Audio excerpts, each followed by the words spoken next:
Hello, everybody. This is another interview from our Redemption series. And now I'm having an interview with my oldest sister, Mrs. Dawn Davis. She's laughing at me because, hi, Dawn, how are you? Good, how are you? That is great. That is excellent. Okay. Now, this question, people will say, well, this is silly or dumb question. But how in the world did we meet? That is a silly question. I've always known you like you're my younger Yes. brother. Yeah. So yes, we've known each other since childbirth. All right. Exactly. Says April 1st, 1985. Yeah. Okay, so now, that like we know each other. We grew up together, stayed in the same house together, everything. So this is the one thing. How was I as a child? We were very active, Yes, I agree. always running around. You Hmm. liked being outside a lot. Hmm. Friendly, playful. That's about it. Pretty much the same as you are now. Pretty much the same that I am now. Okay, Yeah. so she's saying I'm a big kid, but anyway, let's go. Oh, okay.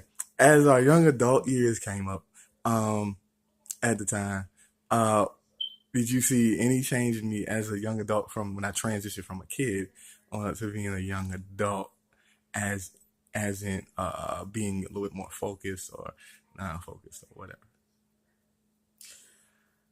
Well, you can't. It seemed to me that you were a little less focused, which is Okay, kind of typical going into teenage years. You know, you right. not that you're less focused, but you're focused on other things.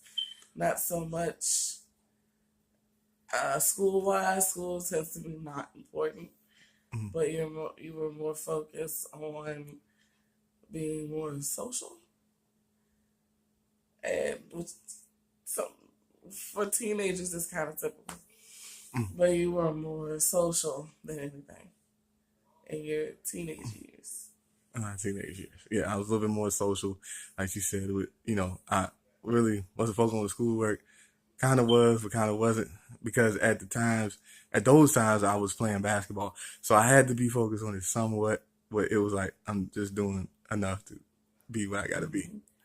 Mm-hmm. Okay, now coming in uh to our adult years, I know um you had went to Norfolk State, came out, and I was doing whatever I was doing at the time, no matter what it was, whether it was legal or illegal. I was just doing a lot of things. So, seeing me in my 20s, in my early 20s, how did you think that my life was going to lead being in my early 20s? Oof. I didn't know where you were headed at first. So it took a lot of, I prayed a lot for you because it seemed like to me you didn't really know what direction you wanted to take at that point. So, I prayed a lot, hoping, you would find your way. And it seemed like, and I know in our 20s we tend to make a lot of stupid mistakes, Yes, as that's I did as right. well. But it kind of seemed like you didn't really know what direction you wanted to go into. So, yeah, that's Yeah, pretty much it. that's basically much. So now, getting into our late 20s and our 30s, you remember I started going to school, still am in school right now, um, with that, but I still tended to lose kind of focus on it with actually getting in trouble and being incarcerated. So, what did you see before incarceration? Someone that was lost. Okay, someone that was lost. Hmm. Oh, that see right there. She makes it so simple. She just makes it so simple. Someone that was lost. Most people would have said, "Oh, that's it. That's all you're gonna say." But I understand. Okay, so now is post after incarceration and my rededication with Christ. Where do you see me after incarceration? Someone that's getting back on track, someone that is trying to find their way and still trying to. We're all trying to find our way, me included. Right. But so none of us will never have it all the way together. Some may seem like they have it together, but we really don't know the actual story of that person. So someone that is rededicated to God first and foremost, and to yourself. Someone that is doing their best. Someone that is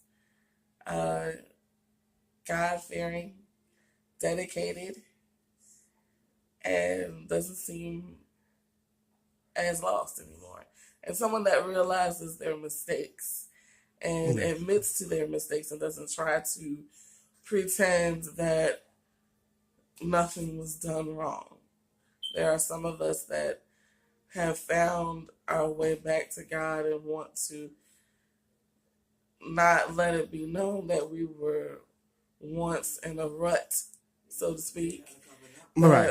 Try to cover up their mistakes, which we all have skeletons in our closet. Amen. Amen. Everybody does. So, but yeah, and that's okay as long as we learn from our mistakes and move forward from there. Right. Yeah, that's the positive point right there. And like I said, I look at us now,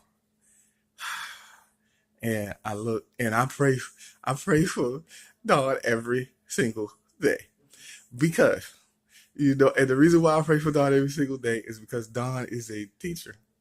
Dawn teaches. She teaches at Head Start. I pray for her because God bless her, because I know that I couldn't do that job. That's why I'm in the medical field. I couldn't do the job that she does, because there's some kids, people already know some kids are just, well, for lack of a better word, they're just bad.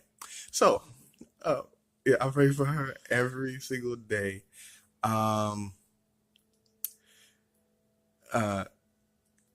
Also, just coming out for us as being family.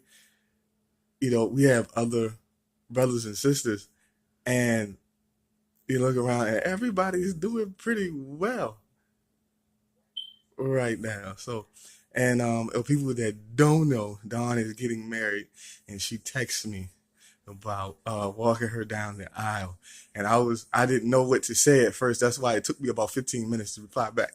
And I was trying to think of, she won't be walking down the aisle. So I said yes.